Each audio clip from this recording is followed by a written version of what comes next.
Հարգելի գործընկերներ, մի տեսակ հերթական անգամ նորից այս խոսակցությունը վերածվում է ընդդիմության օղորմաթասի եւ դա այդքան էլ հաճելի բան չէ, որքան էլ որ կարող են ոմանք մտածել, թե պիտի որ հաճելի լինի եւ ինչպես որ Սերժ Սարգսյանը եւ Ռոբերտ Քոչարյանը բոլոր հնարավոր առիթներով թողել են հայ ժողովրդին, Հայաստանի Հանրապետության քաղաքացիներին, փախել են Հայաստանի Հանրապետության քաղաքացիների առջև ունեցած պատասխանատվությունից,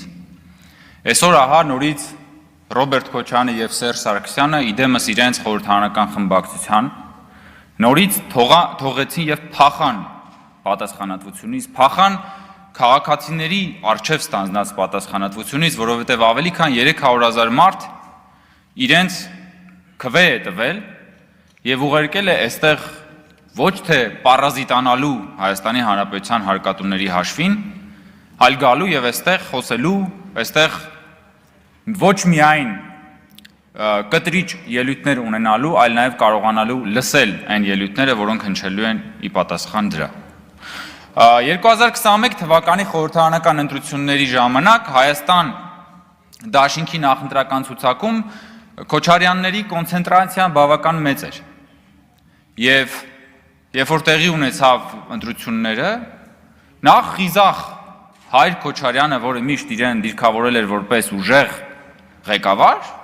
բոլորը սպասում էինք, որ պիտի գա այստեղ, պիտի այստեղ նստի, պիտի առաջնորդի իր քաղաքական թիմը, պիտի գա ելույթ ունենա, պիտի գա եւ այդ ելույթները նաեւ պատասխան ելույթներ լսի։ Այսօր մենք Կրծեր Քոչարյանի պահվածքը տեսնելով հասկացանք, որ եթե հանկարծ Ավագ Քոչարյանը լիներ այստեղ, նույն բանն էր կատարվելու, ժողովուրդ։ Եվ ուղղակի դրա համար չի եկել, որովհետև ուրիշ որևէ բան, ուրիշ որևէ բացատրություն չկա, որովհետև ի վերջո տղամարդկությունը, այո, իրենց պատկերացրած տղամարդկությունը ոչ միայն խրոխտ բաներ ասելն է, այլ շատ հաճախ ավելի դժվար խրոխտ բաներ լսելն է, որը իրենք որևէ կերպ չեն կարողանում անել, եւ ինձ համար հոգեբանորեն շատ դժվար է ասել բան, եւ շատ բան ունեմ ասելու, որը հիմա ուղղակի չեմ կարողանում ասել, որովհետեւ չեմ կարող նայել նրանց աչքերին, որովհետեւ իսկապես դա մի տեսակ արդեն շատ է նմանվում գնացածների հետևից կամ լավը կամ ոչինչ տրամաբանությանը, բայց ես հույս ունեմ, որ մի օր իրենք այստեղ կլինեն եւ դրա մասին առիթ կլինի խոսելու։ Ասում է մեր հարստությունը ինչը որ ունենք, ամբողջը բանա, հիմնավորված է, փաստաթղթերով հիմնավորված է, հա փաստաթղթերով դոլարային միլիոնատեր են փաստաթղթերով, չնայած իրականում ոնց որ թե հարյուրավոր մուլտիմիլիոնատեր են։ Եվ ասում է դա փաստաթղթերով հիմնավորված է, այդ ոնց ախր էլի։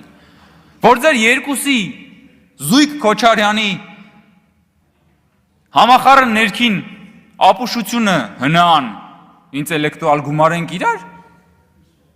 դուք սկի չեք կարա դրամային միլիոնատեր լինեք, ժողովուրդ, դուք նույնիսկ երբ որ ձեններդ կտրած է լինում, էլի տառասխալ եք անում, նույնիսկ երբ որ ուղղակի սուս եք մնում, դուք նույնիսկ քնած ժամանակ եք տառասխալ անում, դուք ո՞ս կարաք ասենք գաք ես երկրում պատերազմից հետո այդ իրավիճակում դառնաք դոլարային միլիոնատեր, մի հատ էլ գաք այստեղ եւ ասեք, որ բան փաստաթղթերով ամեն ինչ հիմնավորված է։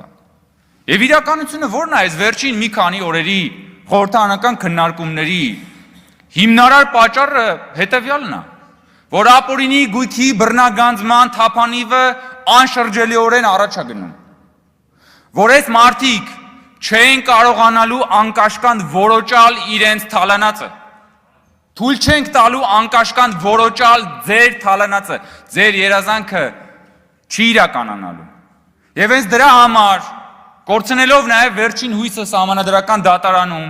տեսնելով, որ արդեն դատարաններ են մտնում կոնկրետ հայցադիմումներ, հասկանալով, որ գնացքը արդեն գնում է այս մարդիկ իրենց քարոզչական եւ ոչ միայն քարոզչական մարտա գլխիկներին ուղարկում են այստեղ ակտիվանալու եւ վերջին մարտը մղելու համար։ Բայց ես նորից եմ ասում, որ այս process-ը անդառնալի է, այս process-ը շարունակվելու է եւ ժողովրդից թալանածը ամբողջությամբ վերադառնալու է։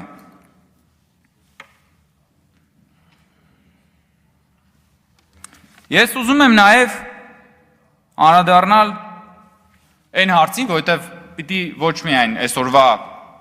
իրենց վերջին ելույթին անդրադառնամ, դրանից առաջ այլ ելույթներ են եղել։ Ու այս քննարկման ժամանակ ես միևնույնն է չեմ շարունակում զարմանալ ընդդիմության ագրեսիվ արշավը կրթության նկատմամբ եւ կրթական ընդհանրապես քաղաքականության նկատմամբ եւ այդ քաղաքակրթական կոդը իրենց մեջ որ կա կրթությունից դիվահարվելու շատ իրականում եւ տարօրինակ է եւ տարօրինակ չի։ Եվ ես ուզում եմ ձեզ ասել, որ դուք տարբեր անգամ նեղվում եք, նեղսրտում եք տարբեր բառերից, արտահայտություններից եւ այլն, որ ձեզ մասին ասում ենք։ Ես ուզում եմ այսօր մի հատ ուրիշ բանը ձեզ ասել, որ դուք իրականում դուք համբակ եք։ Համբակ։ Չշփոթել մյուս բառի հետ։ Հայերենում գոյություն ունի այդպիսի բառ, կոչվում է համբակ, նշանակում է տգետ, հիմար, տխմար, համբակամիտ, տկարամիտ։ Այս ամեն ինչը ձեր մասին է, ժողովուրդ։ Համ դուք այսօր քանի որ այն մյուս բառը քննարկվեց ավելի շատ ընդամենը 1 տարի տարբերությամբ։ Ես ուզում եմ ասեմ, որ չէ կա մի շատ ավելի դիպուկ բառ է, որը ձեզ բնորոշում է։ Դուք համբակ եք, որովհետև միայն համբակը կարող է գալ եւ անընդհատ թիրախավորել կրթությունը։ Ո՞ց կարելի է տենց բան անել ուղակի, ես չեմ հասկանում։ Բանը ասում է Արթուր Խաչատրյանն ասում է, պարոն Կոնջորյանը, որ մեզ ասում է բան, քաղաքական հայդուկ բան, նեղվել է այդ հայդուկից։ Ես բացատրել եմ, ես հիմնավորել եմ, թե խի եմ ձեզ ասում հայդուկ։ Եվ նորից կարող եմ ասել։ Հայդուկ ձեզ ասում եմ, որովհետև աշխարհի վերաբերյալ ձեր ընկալումները եւ հանրության այդ ընկալումները պարտադրելու տրամաբանությամբ դուք մնացել եք 19-րդ դարում։ Հայդուկների տրամաբանության մեջ դուք ես աշխարհը կամ չեք հասկանում, կամ հասկանալով այս ժողովրդին ուզում եք տանեք հերթական անգամ դնել զոհասեղանի վրա։ Լսեք, աշխարհում այսօր 8 միլիարդ մարդ կա։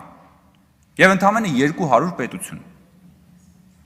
Մենք այդ 200 պետությունից մեկն ենք։ Լինելով ընդամենը, եթե հավատանք թվերին, 10 միլիոն ամբողջ աշխարհում։ Այսինքն մենք բնակչության թվով այդ 8 միլիարդի 1.100 քանի հազարերորդականն ենք, բայց իրականում մենք այդ 200-ից մեկն ենք։ Դուք հասկանում եք։ Եվ դուք մտածում եք, որ աշխարհը, ժամանակակից աշխարհը պիտի թույլ տա մեզ այդ 8 միլիարդի մեջ ընդամենը 10 միլիոնից ունենալ միանգամից 2 պետություն այդ 200-ի մեջ։ Լավ, բա սա չհասկանալը քաղաքական հայդուկություն չի։ Բա համբակություն չի սա չհասկանալը։ Բա դուք չեք հասկանում, որ սա աշխարհը թույլ չի տալու ոչ մի դեպքում։ Աստծուց կրակ եք ուզում։ Բա 600 տարի չունենալ պետություն, այդ ընթացքում ջարդվել, այդ ընթացքում ցեղասպանվել, հետո գալ եւ ի վերջո ունենալ պետություն, ու միանգամից մի հատ բարձր նշաձող սահմանել, որ միանգամից 2 պետություն ունենալ 200-ի մեջ։ Բա դա քաղաքական հայդուկություն չի։ Բա դա համբակություն չի։ Բա ուրիշ ոնց կարելի է սա մեկնաբանել, որից դուք այսքան նեղվում եք։ Ես ուղղակի Ռոբերտ Քոչանին ինչ էլ ասենք, քիչ է ժողովուրդ, քաղաքականապես նկատի ունեմ։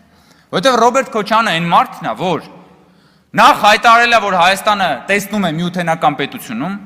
հետո հայտարարել է, որ Հայաստանն է սկսել պատերազմը։ Որևէ պետության ղեկավար նախկին պատմության մեջ դժվար է գտնել, որ սեփական պետության դեմ սենց ցուցմունք տա, որ պատրաստ լինի աճուրդի հանել սեփական պետության ինքնիշխանությունը ժողովրդին։ Եվ հետո հիմա գալիս են այդ մարդկանց ներկայացուցիչները ու ստեղ նենց ինքնաբավ հրճվանքով բաներ են խոսում, որ մտածում ես լավ, այս մարդիկ ընդհանրապես իրականության զգացում ունեն, թե չունեն։ Ես նորից եմ ասում, եւ մենք դեռ շատ անգամներ ենք խոսելու այս մասին, ապօրինի գույքի բռնագանձման process-ը անդառնալիորեն առաջ է գնալու։ Այս ընթացքում անընդհատ խոսակցություն լինելու է, եւ ես ուզում եմ էլի ասեմ, ժողովուրդ, այդ որ մեզ տարատեսակ քննադատությունները հերիքա ասում են հերիքա նախկիններից խոսակ, հերիքա նախկիններից խոսակ, հերիքա նախկիններից խոսակ։ Հնարավոր չի միաժամանակ ասել Թալանացը հետ բերեք եւ ասել հերիքա նախկիններից խոսակ, որովհետեւ Թալանացը նախկինների Թալանացն է, ժողովուրդ ջան։ Եվ այդ նախկինները այսօր հելել են իրանց վերջին կռվին, որ այդ Թալանացը պահեն։ Հետևաբար եթե մեզ ասում եք Թալանացը հետ բերեք, դադարեցրեք ասեք նախկիններից մի խոսացեք։